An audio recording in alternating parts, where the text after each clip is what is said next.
Hello and welcome to the review of Audi A3 30 TFSI. From the dimensions it is clear that it is a compact car. Thanks to Audi's different structure of the engine, it is a 1-litre 3-cylinder engine.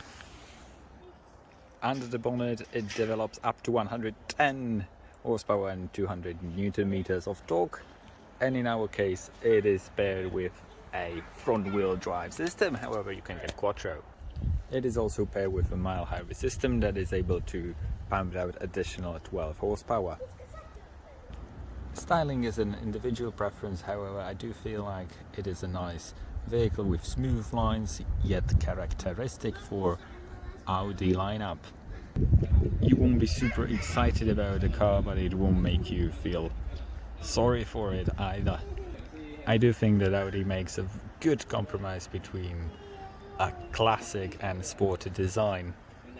You still have this tornado line at the side wrapping up the vehicle, and from the rear these modern segment style lights. Our blinkers are down below. If you spec out the matrix lights in front, you also get the dynamic indicators in front. And this is the reason why I don't like white cars, they get dirty super quickly. The boot is decent size. You would have spare wheel under if you'd spec it, otherwise just a compressor set. How your vehicle looks depends heavily on the specification you choose, as is the case with every Audi. As it's quite cold outside in Finland, let's take a look inside. These are the sport seats, and in the rear a regular 190 centimeter tall guy can fit in. If you want to, you can also go for a cloth option or some Alcantara. This is a classic Audi steering wheel that is easy to use and accessible. Taking a look at the design of the cabin, it is modern yet functional. You could choose this or other trim options. Just have a look at the configurator because there are quite a lot of options. This can be in aluminium. However, these black plastics attract a lot of fingerprints. Start stop button and this slew of wheel to control the media volume is okay to use. I thought it will create some sort of problems, but it did not. Buttons for the climate control have also nice clicking sound, and they are easy to regulate while driving. That is always appreciated. At this point everyone needs to be familiar with this Audi menu. It's logically laid out and easy to use. However, this model does not have the haptic feedback. It only gets the touch screen, the 10.1 inch Full HD touch screen. And it's quick enough, however, there is no navigation at this. So get the option to choose the dynamic or individual drive modes, but it only affects the steering system and the drive line in this case. And similar story continues for the front display. That is super easy to use as you are only limited to calls, your media and the trip computer. Build quality for the size and class is decent. I have no issue with that at A3 level. This is getting a bit problematic for Audis at a high class level. How is driving the A3? Let's find out.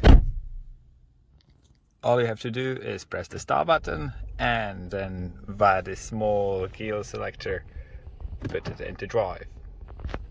The automatic braking engages and disengages automatically, and however you cannot switch auto hold on and off as you wish in this model. I have no idea why, but it is not possible. You immediately notice the 3-cylinder engine and the 7-speed transmission doing their thing. Now steering wise it is quite easy and light, however there is literally nearly zero feedback when you want to do some speed. Another thing you notice quite soon enough is that the mild hybrid system disengages the engine at almost any speed, and even when braking and when not braking. This is a difference compared to the older generations of the mild hybrid systems. It only takes a second or so to pull it back up, but it's fine, and drastically reduces the fuel consumption. As you can see, I've been not driving like a complete maniac, and the fuel consumption on the long term doing this 1,000 kilometers is around 5.7 liters per 100 kilometers, and that is very impressive, although it is a small car. In dynamic, it automatically switches to the sport transmission and holds up revs a bit higher. However, it always goes quite low in terms of revs. Given this is a dual clutch system, the revs are quite slow to shift, as you can see. Third, bam, now third. Hitting second in, and it just now switched, so yeah, it takes longer than anticipated, which does not make it super sporty or fun to drive on the limit. It will automatically upshift for you.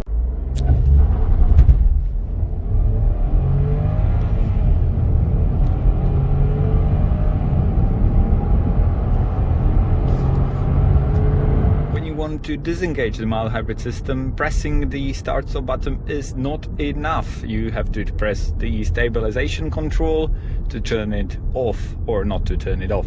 The auto start stop button only works at small speeds. Throttle response is bearable compared to its rivals, but you often just hear the engine knocking when it is running. It's not the smoothest, but it's 1 liter, so that you can expect like a smoothness of V8, but it's nicely quieter when the engine disengages. However, I've noticed even at the smaller speeds, the overall noise in the cabin is quite high. I have no idea why that is, but it is like that.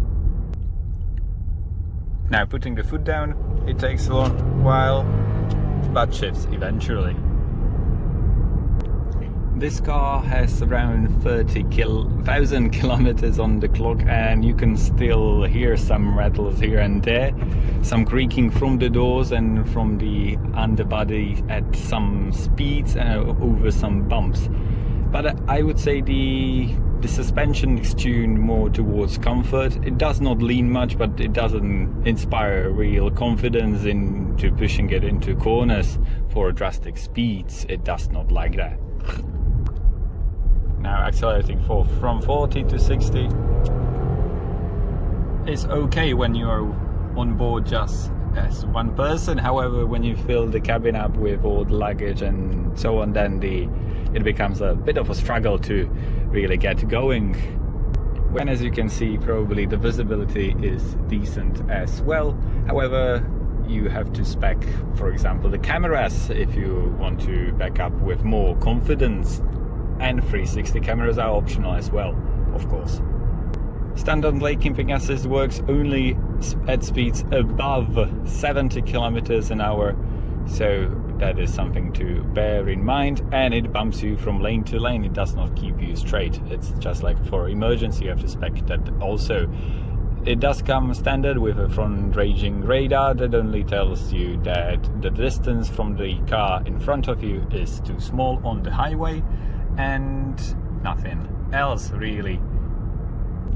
Also, the ride overall is very dynamic on what you spec, the wheels for example, and if you choose the adaptive dampers, because with this setup it is quite okay, but not the smoothest. It's like neutral, I'd say, not sporty, not comfy, something in the middle, like a nice balance.